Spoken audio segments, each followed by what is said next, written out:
జెఫన్యా గ్రంథం 1వ అధ్యాయం. యూదారాజుకు ఆమోను కుమారుడైన యోషియా దినములలో హిజ్కియాకు పుట్టిన అమర్యా కుమారుడగు గెదల్యాకు జననమైన కూసి కుమారుడగు జెఫన్యాకు ప్రత్యక్షమైన యెహోవా వాక్కు. స్తోత్రం దేవా. ఈ యొక్క వాక్యం ధ్యానిస్తుండగా నాతో మాతో మాట్లాడి ప్రతి వారికి వినగల చెవి గ్రహించగల అనుగ్రహించమని నజరేయుడైన యేసు నామమున ప్రార్థించి నమ్మి పొందుకున్నాం తండ్రి, ఆమెన్. 2వ వచనం. ఏమయు విడవకుండా భూమి మీద ఉన్న సమస్తం నేను ఊడ్చివేసేదను, ఇదే యెహోవా వాక్కు. మనుషులనేమి పశువులనేమి ఊడ్చివేసేదను, ఆకాశ పక్షులనేమి సముద్ర మత్స్యములనేమి దుర్జనులనేమి వారు చేసినటువంటి అపవాదములనేమి నేను ఊడ్చివేసేదను అని చెప్పి ఇక్కడ దేవుడు సెలవిస్తూ ఉన్నాడు. గమనించారు ప్రియులారా? భూమి మీద ఎవరును లేకుండా మనుష్య జాతిని నిర్మూలన చేసేదను, ఇదే యెహోవా వాక్కు అని చెప్పి దేవుడు చాలా స్పష్టంగా తెలియజేస్తున్నాడు. జెఫన్యా రాజు కుటుంబానికి చెందినవాడు. హిజ్కియా యూదా రాజు. హిజ్కియా వంశీకుడే జెఫన్యా. యోషియా రాజుగా ఉండగా జెఫన్యా సేవ చేశాడు. అతని కాలంలో గొప్ప ఉద్యమం వచ్చింది. ఆమోను, మనస్సే రాజులు చెడ్డవారు. తన జాతి మీదకి దేవుని తీర్పు రాబోతుంది. జెఫన్యా దేవుని తీర్పును ప్రకటిస్తున్నాడు. జెఫన్యా కఠినమైన మాటలతో ప్రవశిస్తూ ఉన్నాడు. దేవుని తీర్పు సార్వత్రికం. అందరి మీదకి దేవుని ఉగ్రత రాబోతుంది. 1000 ఏళ్ల రాజ్యం స్థాపించబడుతుంది. దానికి ముందు ఈ తీర్పు అమలులోకి వస్తుంది. ప్రకటన గ్రంథం ఈ విషయాలను తేటతెల్లం చేస్తుంది. సకల ప్రాణులు ఈ తీర్పు క్రిందకే వస్తాయి. అంతా దోషమైపోతుంది. మనుషులందరికీ కూడా సార్వత్రికమైన తీర్పు వస్తుంది. భూమి మీద ఉన్నటువంటి సమస్తమును నేను ఊడ్చివేస్తాను అంటున్నాడు దేవుడు. వింటున్నారా? ప్రవక్తలందరిలో కూడా రాజవంశంలోకి చెందినటువంటి వాడు జెఫన్యా ఒక్కడే. యోషియా కాలంలో గొప్ప ఉద్యమం వచ్చింది. అయినా కానీ ప్రజల హృదయాలలో దేవుడు ఆశించినంత ఫలితం రాలేదు. ప్రభు దినమును మరి జెఫన్యా ప్రవచించాడు. కడవరి దినాలలో దేవుని తీర్పు ఉధృతంగా రాబోతుందని చెప్పి జెఫన్యా ఖండితంగా ప్రకటించాడు. హబక్కూకు వలనే జెఫన్యా కూడా దేవుని తీర్పును, దేవుని కనికరమును గుర్తించాడు. జెఫన్యా 1వ అధ్యాయంలో ఇజ్రాయేలు యూదా మీదకి తీర్పును గూర్చి ఉన్నది. జెఫన్యా 2వ అధ్యాయంలో అన్యజాతులకు తీర్పు గూర్చి ఉన్నది. 3వ అధ్యాయంలో శేషిత ప్రజలైనటువంటి దేవుని కనికరము, దేవుని ప్రేమ గూర్చి ఉన్నాయి. ప్రియులారా, గమనించాలి. ఇది ఈ యొక్క చాలా ప్రాముఖ్యమైనటువంటి విషయాలు మనం చూస్తూ ఉన్నాం. దేవునికి స్తోత్రం కలుగును గాక. ఇక్కడ మనం ఈ యొక్క జెఫన్యా గ్రంథం ద్వారా చాలా అమూల్యమైనటువంటి సత్యాలు మనం నేర్చుకుంటూ ఉన్నాం. 4వ వచనం మనం చూసినట్లయితే, నా హస్తమును యూదా వారి మీదను యెరూషలేము వాసులందరి మీదను చాపి బయలుదేవత యొక్క భక్తులలో శేషించిన వారిని, దానికి ప్రతిష్ఠితులకు వారిని, దాని అర్చకులను నిర్మూలం చేసేదను అంటూ ఉన్నాడు దేవుడు. ఇక్కడ దేవునికి స్తోత్రం కలుగును గాక. ప్రియులారా, ఇక్కడ మనం 4వ వచనం నుంచి 14వ వచనం వరకు ఉన్నటువంటి విషయాలు మనం గమనించినట్లయితే, యెహోవాను అనుసరించేందుకు ఆయన విసర్జించి మరి ఇక్కడ ఆయన వద్ద విచారణ చేయవారు నేను నిర్మూలన చేస్తానంటున్నాడు దేవుడు. ప్రభువైన యెహోవా దినము సమీపమైన, ఆయన బలి ఒకటి సిద్ధపరచబడి ఉన్నది. తాను పిలిచిన వారిని ఆయన ప్రతిష్ఠించి ఉన్నాడు. దేవునికి స్తోత్రం. 8వ వచనం, యెహోవా ఏర్పరిచిన బలి దినమందు అధిపతులను, రాజకుమారులు అన్య దేశస్తుల వల్లే వస్త్రం వల్లే వేసుకుని వారిని అందరూ నేను శిక్షింతును అంటున్నాడు. మరియు అక్కడ 9వ వచనం చూసినట్లయితే, ప్రియులారా, ఇండ్ల గడపలు దాటి వచ్చి యజమానుని ఇంటిని మోసముతోనూ బలత్కారంతోనూ నింపువారిని ఆ దినమందు నేను శిక్షింతును. ఆ దినమందు మత్స్యపు గుమ్మలలో రోదన శబ్దము నా పట్టణంలో వినపడుతుందని చెప్తుండ్రు. కానానీయులందరూ కూడా నాశనమైపోరు. ద్రవ్యం సమకూర్చుకునేటువంటి వారందరూ నిర్మూలన చేయబడిరు గనుక మక్తేసు లోయ నివాసులారా అంగలార్చుడి అన్నాడు జెఫన్యా 1:12. ఆ కాలమున నేను దీపములు పట్టుకొని యెరూషలేమును శోధించును అంటున్నాడు. 13వ వచనంలో, వారి ఆస్తి దోపుడు సొమ్మగును, వారి ఇండ్లు పాడగును, వారి ఇండ్లు కట్టుదురు కానీ వాటిలో కాపురం ఉండరు, ద్రాక్ష తోటలు నాటుదురు కానీ వాటి రసమును పానం చేయరంటండి. 14వ వచనం చూసినట్లయితే, యెహోవా మహాదినము సమీపమాయను, యెహోవా దినము సమీపమై అతి శీఘ్రముగా వచ్చుచున్నది, ఆలకించుడి, యెహోవా దినం వస్తున్నది అని చెప్పి ఇక్కడ దేవుడు చాలా స్పష్టంగా తెలియజేస్తున్నాడు. యెహోవా ఆరాధనా విధానాన్ని కలుషితం చేసేటువంటి వారిని శిక్షిస్తానని చెప్పి దేవుడు సెలవిస్తున్నాడు. యూదాకు, యెరూషలేముకు శిక్ష తప్పదు. బయలు ఆరాధన నిషిద్ధం. అది దేవదోషనే. దేవుడు దాన్ని ఏ మాత్రం కూడా సహించడు. హబక్కూకు గ్రంథంలో ప్రజల మీదకి 5 విధాల శిక్షలు వస్తాయని చెప్పి దేవుడు సెలవిస్తూ ఉన్నాడు. వాటిలో విగ్రహారాధన చివరిది. జెఫన్యా తన ప్రవచనాలను విగ్రహారాధనతోనే మొదలుపెట్టుచున్నాడు. ప్రియులు గమనించాలి. న్యాయాధిపతుల గ్రంథం నుండి మానవ ప్రభుత్వ విధానాలను దేవుడు ప్రత్యేకించి చూపుతూ ఉన్నాడు. తన సొంత ప్రజలైనా కానీ, పరాయి జాతి వారైనా కానీ విగ్రహారాధన కాలుష్యం బొత్తిన గిట్టదు, బొత్తిగా గిట్టదు. బయలు పూజ దేవుని దృష్టిలో ఆధ్యాత్మికమైనటువంటి మరి భ్రష్టత్వం, మత విషయక భ్రష్టత్వం, ఆధ్యాత్మిక అపభ్రంశం, దేవుని ఉగ్రతకు గురి అవుతుండటం దేవుని వాక్యంలో మామూలే అని మీరు గమనించవలసినటువంటి విషయం ఇక్కడ మనం చూస్తూ వచ్చున్నాం. సజీవ దేవుడిని విడిచి నిర్జీవ ప్రతిభల వైపునకు తన ప్రజలు తిరిగితే దేవునికి కోపం వస్తుంది. నైతికత లోపించినప్పుడు, అవినీతి పెచ్చరిల్లినప్పుడు జాతి నిర్వీర్యమైపోతుంది. ప్రియులారా, రాజకీయంగా జాతికి అధోగతి ప్రాప్తిస్తుంది. దేవుని శిక్షా విధానం నిష్పాక్షికమైనటువంటిది. క్రైస్తవం మతం ఛాందసత్వం కాదు. క్రైస్తవం దేవుని సజీవ ఉద్యమం. సంఘంలో విశ్వాసం మృతమైనతే, ఒకవేళ మృతమైతే అదొక మతంగా, యాంత్రికంగా, మతాచార కేంద్రంగా మిగిలిపోతుంది. ప్రియులారా, దేవుని సంఘం బలహీనమైతే దేశమంతా కూడా రాజకీయంగా మరి నైతికంగా దిగజారిపోతుంది. సంఘంలో ఉన్నటువంటి సజీవ చైతన్యం దేశ రాజకీయాలను స్వస్థపరుస్తుంది అనేటువంటి సత్యం నాడు నేడు మారినటువంటిది. ప్రజల కోసం, దేశం కోసం విజ్ఞాపన చేసేటువంటి సంఘం ఆధ్యాత్మికంగా అవిటిదైపోతే దేశము బాగుపడదు. రోమా సామ్రాజ్య చరిత్ర ఇచ్చేటువంటి సాక్ష్యం వింటే ప్రియులారా, మరి మనకు చరిత్ర పరిణామం బోధపడుతుంది. రోములో కుటుంబాల్లో నైతిక ప్రమాణాలు అడుగంటిపోయాయి. సామాజికంగా జాతి సంక్షోభం చవి చూసింది. రోమాలో పన్నుల భారం ఎక్కువైపోయి ప్రజాస్వామ్యం కుప్పకూలిపోయింది. రోములో మరి వినోదాల కోసం ప్రజాధనం దుర్వినియోగం అయిపోయింది. అవినీతికరమైనటువంటి, క్రూరమైనటువంటి, హింసాత్మకమైనటువంటి ప్రదర్శనలు ఎక్కువైపోయినాయి. వ్యక్తులను తమ బాధ్యతలు ఏవో తెలియకుండా ఉంచాయి. ప్రియులారా, గమనించాలి. గొప్ప మరి సైనికులను ఏర్పరిచారు, కానీ అసలైనటువంటి సైనికులు అంతర్గతంగా వారి మధ్యనే ఉన్నారు. మతం ఆధ్యాత్మికంగా ప్రియులారా వారికి మత్తు మందు అయిపోయింది. జీవిత పరమార్థం చూపగల వారెవ్వరు కూడా లేరు. అందుకే అంత గొప్ప సామ్రాజ్యం అధపతనం చెందింది. ప్రభుత్వం ప్రజలను నడిపించలేకపోయింది.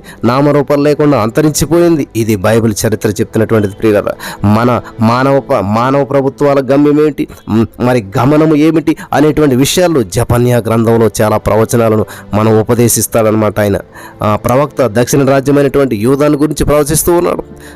4వ వచనంలో నా హస్తమును యూదా వారి మీదను అంటున్నాడు. చూసారా? కాబట్టి దేవుని ఉగ్రత వారందరి మీద ఉంటుంది. దేవుని శిక్ష వారందరి మీదకి వస్తుంది. విగ్రహారాధన కాలుష్యం వారిని ఆవరించింది. మరి ఇక్కడ సత్యయేక దేవునికి వీరు దూరంగా జరిగారు. వీరు అవినీతి వైపు ఒరిగారు. గమనించాలి ప్రియులారా, దేవుడు వారికి ప్రతిపాదించినటువంటి సూత్రాలు పోయినప్పుడు అర్థం లేనటువంటి మత చట్టం మిగిలింది. దేవుడు తగినటువంటి చర్య తీసుకుంటాడు. దేవుని దీర్ఘశాంతానికి కూడా హద్దు ఉంటుంది. గడువు తీరింది. నైతికంగా, రాజకీయంగా జాతి పూర్తిగా భ్రష్టు పట్టింది. అరాచకం నెలకొన్నటువంటి నేపథ్యంలో జపన్య ప్రవచనాలు వినపడుచూ ఉన్నాయి. 3 రకాల విగ్రహారాధనలు మనం గమనించాలి. 3 రకాలైనటువంటి విగ్రహారాధన ఇక్కడ పేర్కొనబడినవి. బయలుదేవత పూజా విధానం నేను అంతమొందించుతానన్నాడు యెహోవా. కాబట్టి మొట్టమొదట బయలు ఆరాధన ఉత్తమమైనటువంటి ఉత్తరరాజ్యమైనటువంటి ఇజ్రాయేలులో తల ఎత్తింది. ప్రియులారా, ఈ బయలు పూజను మీరు గమనించినట్లయితే ప్రియులారా, ఈ యొక్క బయలు పూజను యెజబెలు తెచ్చింది, ప్రోత్సహించింది. యెజబెలు తండ్రి సీదోను ప్రాంతీయుడు. అతడు బయలుదేవత పూజారి, యాజకుడు. ఈ బయలు పూజ గమనించాలి ప్రియులారా, అతను అదనమాట. ఈ యొక్క బయలు పూజ దక్షిణాది రాజ్యానికి ప్రసరించింది. మనసే కాలంలో బయలు బలిపీఠాలు నిర్మించబడ్డాయి. హల్లెలూయా. 2వ రోజు 22లో చూసినట్లయితే అతడు యెహోవా దృష్టికి చెడుతనము జరిగించుచు ఇశ్రాయేలు ఎదుట నిలవకుండా యెహోవా వెళ్ళగొట్టిన జనములు చేసినట్లు హేయక్రియలు చేయించు వచ్చెను. ఈ మనసే దేవుని నుంచి దూరంగా తొలగిపోయాడు. మనసే బయలు పూజ విధానం తిరిగి ప్రారంభించాడు. గమనించాలి. బయలుకు తోడు ఉన్నటువంటి మరొక దేవత అస్తారోతు, స్త్రీ దేవత, పురుష దేవత, కామ వికారమైనటువంటి చేష్టలు. బయలు పూజలో ప్రకృతి పూజ కూడా ఇమిడి ఉన్నది. బయలు పూజారులు మోటు మనుషులు అనమాట. వారిలో సభ్యత, సంస్కారం లేదు. ఏషియా మంచి రాజు. అతడు రాజ్యానికి రాగానే బయలు పూజా కేంద్రాలను పడగొట్టించాడు. బయలు పూజా విధానాన్ని నిషేధించాడు. హల్లెలూయా. బయలు పూజారుల్లో కొందరు నల్ల దుస్తులు ధరిస్తారు. బయలు పూజారులు దుస్తులు నలుపు. ఈ పూజారులకు మరి దేవుని చేతిలో తీర్పు తప్పదు. కొందరు ఆకాశ శక్తులను పూజించేవారు ఉన్నారు. వారు మంత్రాలను వల్లిస్తూ ఉంటుంటారు. వారు ఉట్లు పెట్టుకుంటారు. వారు మల్కోము దేవత పేరు పెట్టి ఆ శబ్దం చేస్తూ ఉంటుంటారు. ఇది 2వ రకపు విగ్రహారాధన. సాయంకాలం వారు మిద్దెల మీదకి ఎక్కుతారు. ఇంటి మొక్కి మరి ఆ కప్పు అయినటువంటి ఆ ఆరాధన చేసుకునేటువంటి అలవాటు వారికి ఉన్నదన్నమాట. ఇంటి కప్పు పైన ఆరాధన చేసుకునే అలవాటు ఉంది కాబట్టి వాళ్ళు అలా చేస్తుంటారు. విగ్రహారాధన వారి కుటుంబాల్లోకి రవాణా అయిపోయి వచ్చింది. ఆకాశ సమూహం అంటే సూర్యచంద్ర నక్షత్రాలు వారు సృష్టికర్తను విడిచి సృష్టిని పూజించారు. ఇది ఎంతో అవివేకం. ఈ రెండవ రకపు ఆరాధన ఇది. మూడో రకపు విగ్రహారాధన ఇక్కడ పేర్కొనబడుతుంది. మల్కోమ్ అనేటువంటి మొలేకు విగ్రహం. మొలేకు అమ్మోనీయుల దేవత. పసిపిల్లలను ఈ యొక్క దేవతకు బలిస్తారు. అటు మొలేకును ఇటు మరి యెహోవా దేవుని కూడా ఆరాధిస్తాము అంటే ఇది ద్వంద్వ భక్తి అవుతుంది. అది కరెక్ట్ కాదు. సజీవ దేవుడు అనేటువంటి యెహోవాను ఆరాధిస్తూ అటు మొలేకును కూడా ఆరాధించడం అనేటువంటిది ఎంతో విచారకరమైనటువంటి. అందుకే దేవుడు వారిని శిక్షించబోతూ ఉన్నాడు. యెహోవా పౌరుషము రోషము కలిగినటువంటి దేవుడు. ఆయనకు ఆధ్యాత్మికమైనటువంటి భ్రష్టత్వం అంటే అస్సలు గిట్టదనమాట. నిజమైన క్రైస్తవ సంఘానికి పునాది యేసే, శిరస్సు యేసే, యేసుక్రీస్తు యొక్క మరి ఆ మూర్తిమంతమే సంఘానికి ఆధారం. ఆయనే ఆరాధిస్తాము, స్తుతిస్తాము. దేవునికి స్తోత్రం. యేసుతో మనమంతా కూడా ఒకరితో ఒకరము సువాసనం చేస్తాము. సంఘంలో జరిగేటువంటి ప్రతి కార్యక్రమం కూడా యేసు వైపే చూపబడుతుంది. యేసుక్రీస్తు మాటలు పలకనటువంటి సంఘం యేసు యొక్క సంఘం కానే కాదు. యేసుక్రీస్తే దేవుడు. ఆయన ఆత్మతో సత్యముతో ఆరాధిస్తాం. దేవునికి స్తోత్రం కలుగును గాక. హల్లెలూయా. కాబట్టి ఆయన గొప్ప బోధకుడిగా గుర్తిస్తే సరిపోదు. యేసుక్రీస్తు కేంద్రమందు లేనటువంటి క్రైస్తవం క్రీస్తు ఉద్దేశించినటువంటి ఆధ్యాత్మికమైనటువంటి మరి ఉద్యమం కానే కాదు. క్రైస్తవ్యం అంటే క్రీస్తే. జపన్య రోజులలో యూదా రాజ్యమంతా కూడా మరి ఆధ్యాత్మికంగా దివాళా తీసింది. సబ్బాతు నాడు వారు మరి చూసినట్లయితే ఎటువంటి పరిస్థితుల్లో చూస్తాం మనం. మెలేకు శరీరానికి అధిష్టాన దేవత శరీరక తృప్తి కోసం ఆరాధనలో పాల్గొంటున్నాడు. కాబట్టి వారి వ్యాసంగములన్నీ కూడా అవినీతికరములైనటువంటివిగా అసభ్యకరమైనటువంటివిగా కనిపిస్తూ ఉన్నాయి. హల్లెలూయా. గమనించాలి. కొందరికి సంఘ సభ్యత్వం ఉన్నది కానీ క్రీస్తులో పాలు లేదు. కట్టడం మాత్రమే సంఘం కాదు, అది పరిశుద్ధుల ప్రార్థనా స్థలం. హల్లెలూయా. అర్థమవుతున్నదా? కాబట్టి ఇక్కడ యూదా ప్రజలు మరి వేషధారులైపోయారు. విగ్రహారాధన, సత్య ఏకాద ఆరాధన ఈ రెండింటిని కలిపివేశారు. తమ దేవునికి దూరంగా జరిగిపోయారు, తొలగిపోతూ ఉన్నారు. వారు సత్య దేవుని ఆయన చిత్తాన్ని అన్వేషించినటువంటి వారు కాదు. జపన్య 1:7 యెహోవా దినము సమీపమాయెను అని మనం చదువుతూ వచ్చున్నాం. ప్రియులు గమనించాలి. మనం దేవుని సన్నిధిని గుర్తించకుండా ఏవేవో మాట్లాడకూడదు. మన దేవుడు మహాపరిశుద్ధుడు. ఆయన ఏమై ఉన్నాడో నీవు ఎరుగుదువా? ఆయన ఎదుట సాష్టాంగపడి ఆయనను ఆత్మతో సత్యంతో ఆరాధించాలి. ఆయన మహాదేవుడు. ఆయన ఈ విశ్వమంతటికి కూడా గొప్ప దేవుడు. ఆయన మన ప్రభువైన యెహోవా దినము సమీపమాయెను. ఆయన మరి ఈ రోజున మనతో మాట్లాడుతున్నాడు. ప్రియులు గమనించాలి. ఆయన మహాదేవుడు. ఆయన విశ్వమంతటికి సార్వభౌముడు, సర్వ సృష్టికర్త. దేవునికి స్తోత్రం. మానవత మనమంతా కూడా ఆయన సృష్టే. దేవునికి స్తోత్రం కలుగును గాక. హల్లెలూయా. సంఘం ఎత్తబడినప్పుడు యెహోవా దినం ఆరంభమవుతుంది. దేవుని తీర్పు మొదలవుతుంది. బైబిల్లో మరి యెహోవా దినం వంటి దినములు మరి కొన్ని పేర్కొనబడ్డాయి. నెబుకద్నెజరు యెరూషలేమును ధ్వంసం చేసినప్పుడు అది తీర్పు దినమే. ఆ తర్వాత మాదీయ పారసీకులు వచ్చినప్పుడు, ఆ తర్వాత మహా అలెగ్జాండర్, ఆ తర్వాత రోమక సామ్రాజ్యం లేచింది. హల్లెలూయా. శత్రువు ముట్టడితో రాజ్యమంతా కూడా బీడి భూమి అయిపోయింది. ఇదంతా కూడా తీర్పు దినానికి సంకేతం. ఈ సంఘటనలన్నీ కూడా యెహోవా మందిరము అని చెప్పి ప్రవక్తలు భావించారు. దేవునికి స్తోత్రం కలుగును గాక. హల్లెలూయా. ప్రవక్తలు ఇంకా ముందుకు చూశారు. ప్రభు దినం యేసుక్రీస్తు వచ్చి రాజ్యం స్థాపించే దినం అన్నమాట. కాబట్టి అది సుదీర భవిష్యత్తులో జరగలేనటువంటి ప్రవచనం నెరవేరే రోజు భవిష్యత్తులో రాబోతున్నది. హల్లెలూయా. దేవునికి స్తోత్రం. యెహోవా బలి కార్యక్రమానికి సిలువ వేయబడినటువంటి మరి విషయాన్ని మనం అయితే చూద్దాం ఖచ్చితంగా. ప్రియులు గమనించాలి. మన హస్తాన్ని యూదావారి మీదను యెరూషలేము నివాసులందరి మీద చాపి అంటున్నాడు. జపన్య 1:4 చాలా జాగ్రత్తగా ఉంది. మరి సిద్కియా చూస్తూ ఉండగానే అతని పిల్లలు సంహరించబడ్డారు. గమనించాలి. యేసు వీరందరికీ కూడా ఇది యెహోవా దినమే, తీర్పు దినం. శత్రువులు వచ్చి ఇంగ్లాండ్లో పడి దోచుకుంటున్నారు. ఇక్కడ కూడా అట్లానే ఉన్న పరిస్థితి. ఆ కాలమున నేను దీపములు పట్టుకొని యెరూషలేమును పరిశోధించును. ముట్టడి మీద మరి నిలిచినటువంటి ద్రాక్షారసం వంటి వారే యెహోవా మేలైనటువంటి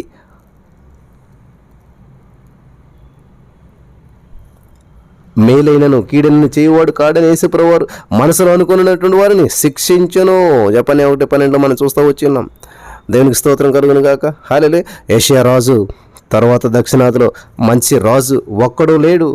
యెహోయాహాజు, యెహోయాకీను, మరి యెహోయాకీము, సిద్కియా వీరందరూ కూడా అక్రమాలు జరిగించినటువంటి వారే. కాబట్టి అసలైన ప్రభు దినం సుదూర భవిష్యత్తులో రాబోతుంది. సమాధానకర్త మెస్సియా వచ్చేటువంటి వరకు వారికి శాంతి ఉండదు. జెఫన్యా గ్రంథం 1:15 ఆ దినము ఉగ్రత దినము, శ్రమ, ఉపద్రవమును, మహా నాశనమును కమ్ము దినము, అంధకారమును గాఢాంధకారమును కమ్ము దినము, మేఘములను గాఢాంధకారమును కమ్మునటువంటి దినం. 1:16 ఆ దినమున ప్రాకారములు గల పట్టణముల దగ్గరను, ఎత్తైన గోపురముల దగ్గరను యుద్ధము, ఘోషణము, బాకానాదము వినబడును. జనులు యెహోవా దృష్టికి పాపం చేసిరు కనుక నేను వారి మీదకి ఉపద్రవం రప్పించబోచున్నాను. వారు గ్రుడ్డి వారి వలె నడిచెదరు, వారి రక్తము దుమ్ము వలె కారును, వారి మాంసము పెంట వలె పారవేయబడును. దేవునికి స్తోత్రం. యెహోవా ఉగ్రత దినమున తమ వెండి బంగారముల వారిని తప్పింప లేకపోవును. రోషాగ్ని చేత భూమి అంతయు దహించబడును. హఠాత్తుగా ఆయన భూనివాసులందరినీ సర్వనాశనము చేయబోచున్నాడు. వింటున్నారా ప్రియులారా? ఇక్కడ ఎంత అద్భుతమైన విషయాలు దేవుడు చెల్లిస్తున్నాడు. జపన్య కాలంలో యోషియా రాజు పాలించాడు. అతని తరువాత దక్షిణ రాజ్యంలో మరొక మంచి రాజు రాలేదు. ఇంకా యెరూషలేములో విలాప కుడ్యం అనగా ఏడ్చే గోడ ఉంది. ఆ ఏడ్పులు, పొడబెబ్బలు మహాశ్రమల కాలంలో మొదలవుతాయి. అది దేవుని ఉగ్రత దినం, శ్రమలు, సంక్షోభం, అంతా నాశనం, పీనుగు పెంట, చిమ్మ చీకటి. అది మహాభయంకరమైనటువంటి దినం. ఆ రోజు ఎంతో భయానకమైనటువంటి దృశ్యం. దేవుని తీర్పు ఎంతో భయంకరమైనటువంటి. దేవుడు ఇంతటి కాఠిన్యం వహించుటకు కారణం దేవునికి తన బిడ్డలైనటువంటి వారిపై ఉన్నటువంటి ప్రేమ. అది వారి శ్రేయస్సుకే. ఇది గమనించాలి ప్రియమైనటువంటి వర్లరా. అది యెహోవా ఉగ్రత దినమే అయినా కానీ అందులో ఆయన ప్రేమ అంతర్లీనమైనది.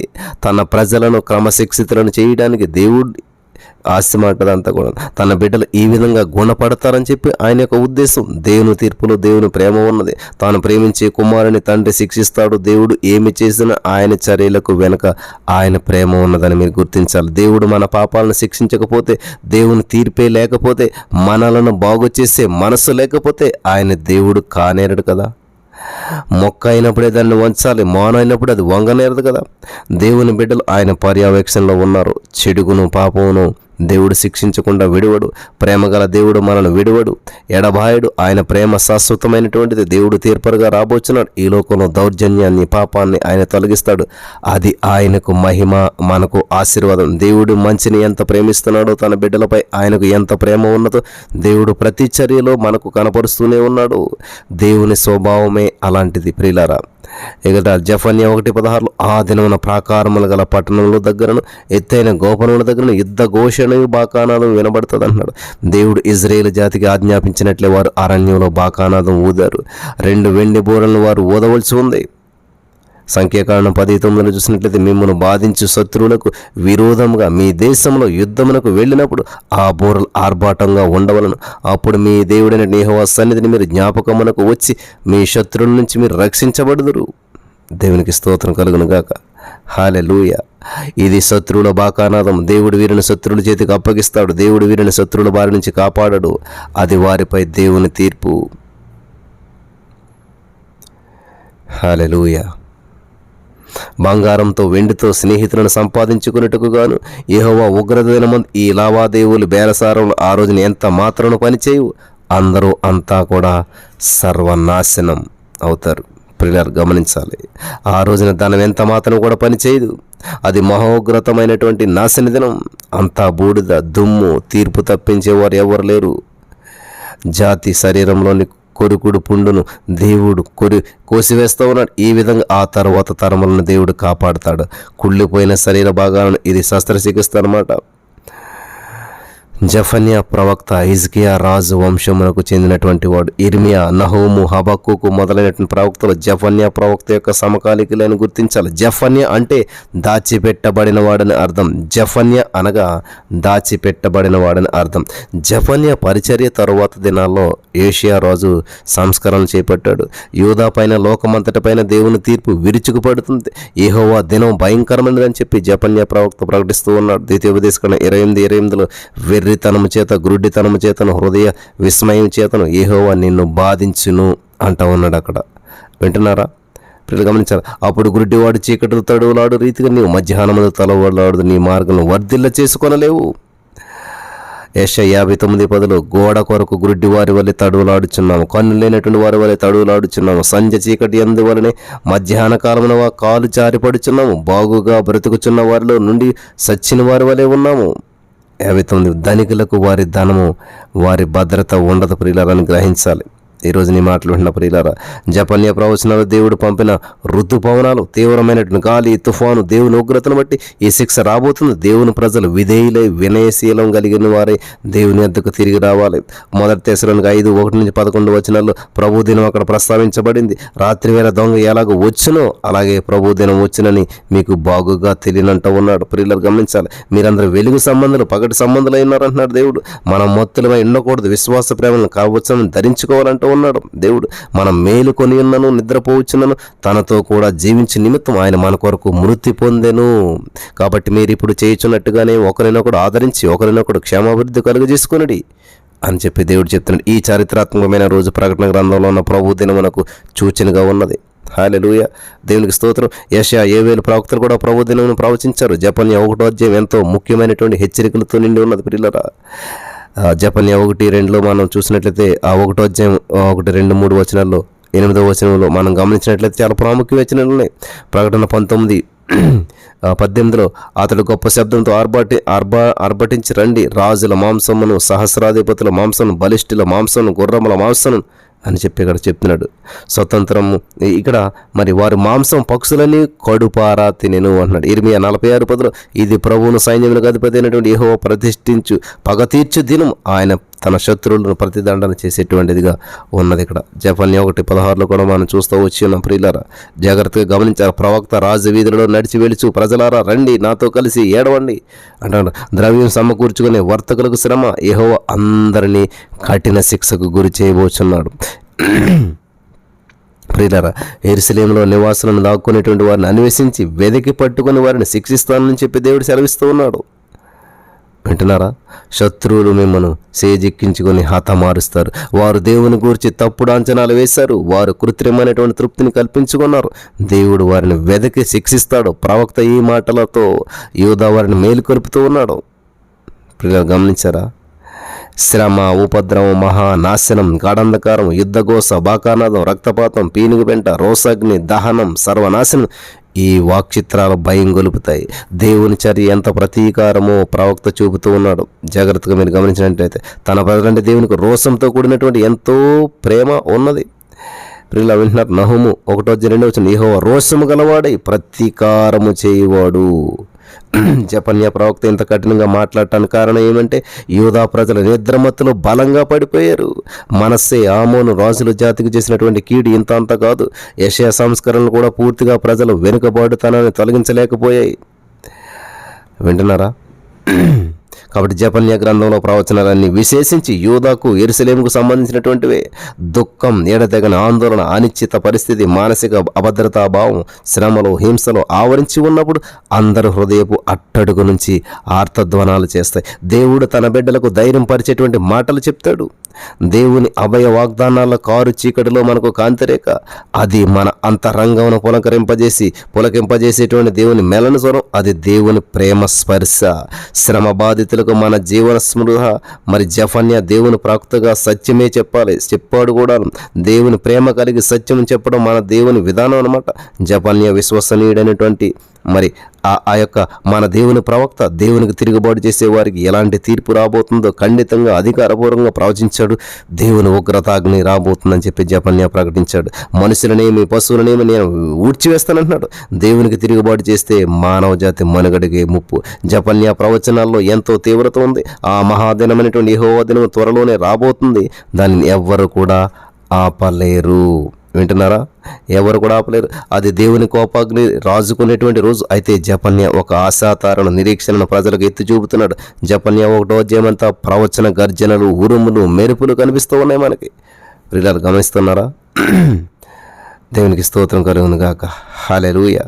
దేవుడు ఎంత నమ్మదగిన వాడు. జపన్యా 3వ అధ్యాయంలో ఆనంద నినాద సంగీతం వినబడుతుంది మనకి. 3వ అధ్యాయం 14వ వచనంలో సియోను నివాసులు ఉత్సాహధ్వని చేయుడి అని మనం చూస్తూ ఉన్నాం అక్కడ. దేవునికి స్తోత్రం కలుగును గాక. ఇదే దేవుని ప్రజలకు సర్వకాల సర్వావస్థలాసైన ఆశాభావం, దేవుని న్యాయము, దేవుని ప్రేమ ఎరిగినటువంటి వారికి ఇదే శుభప్రదమైనటువంటి నిరీక్షణ. పాపమును దేవుడు చూచి చూడనట్టుగా ఊరుకోడు ప్రియులరా. ఆయన తన వారిని కాపాడటానికి ఎంతైనా కూడా సమర్థుడు. సజీవ దేవునికి విధేయులే ఆయనను ఆరాధించే చిన్న మందలో నీవు కూడా ఉన్నావా? విశ్వసనీయులంటి విశేషిత ప్రజల్లో నీవు కూడా ఉన్నావా? ప్రియులు గమనించాలి. ఉన్నట్లయితే ధన్యులే మీరు. నిజంగా డబ్బు, ఐశ్వర్యం వీటిని ఉంచవలసిన స్థానంలో ఉంచాలి, అంతే. అవి దేవుని దృష్టిలో డబ్బులు ఆధ్యాత్మిక విలువ లేదు. కాబట్టి డబ్బు మన ఆధ్యాత్మికత దృక్పథం చెరుపుతుంది. న్యాయపీఠం ఎదుట యేసుక్రీస్తు యొక్క విమోచన కార్యం ఏదో అదే విలువైనటువంటిది, అమూల్యమైనది. మరేది కూడా దానికి ప్రత్యామ్నాయం కాదు. ఈ మాటల ద్వారా దేవుడు బలపరచును గాక. ఆమేన్.